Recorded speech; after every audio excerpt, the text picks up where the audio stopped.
eclecticism that has evolved in our band.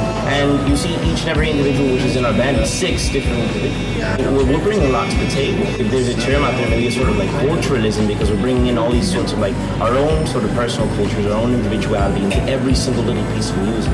Which is why perhaps at first it was quite difficult for us to kind of work together to create a unified sound. But as we go in and we understand each other further and further and further, and we understand the individuals that we're working with, and the town that we're working with, I think we're starting to go ahead and create something which is a good blend of all these colors and hues that we've created. And just the nature of the sound that you hear in Pulse, like you say, is a sort of uplifting one. But that was like the most spiritually oriented song. Right before we played the song, it was like the song's about enlightenment. The outro to Pulse is actually pretty interesting because it's just like, I feel the heart. I feel the heart. That's all he's saying. And I feel like everybody gets on a certain vibration that they all ride together. It's like a coming together of all these entities. Notice the sounds which are there. We're trying to make it as organic as possible.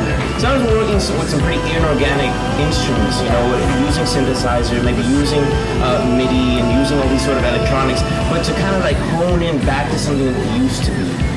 I think that's why it is that Pans Permia is such a poignant name for what it is that we're trying to do, because we're trying to hone back to that sort of glory that we used to have, you know, being in tune with nature, being in tune with who it is that we are ourselves, and being able to interact with that nature and everything else around us. And because it's like so many individuals working on the same thing, it takes a life of its own.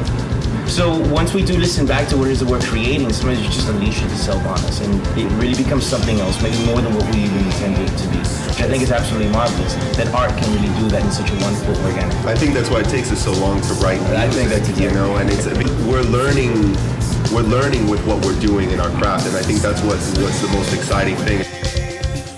Because you have that sort of strong imagery, you know.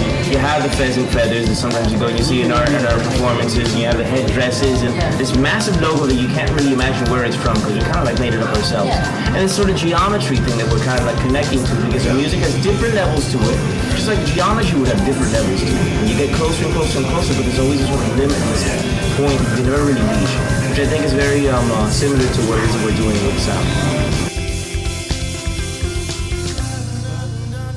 The rock band setup is very ancient. You know, it's older than we are, it's older than our parents. If you're gonna get on a stage, you know, with a drum set and a guitar and a bass, are you going to pay homage to everything that came before you by playing the blues and playing funk, which is great, but it's almost innate in people's DNA to relate to that. Suddenly when you step out of your own bubble and you play things that it's hard for even yourself to relate to, then it becomes kind of like an encompassing force field. You know, when people are experiencing it live, they're like, well, what the fuck is this? But at the same time, they're like, I like it, but I don't know why I like it, you know? And I think that's pivotal.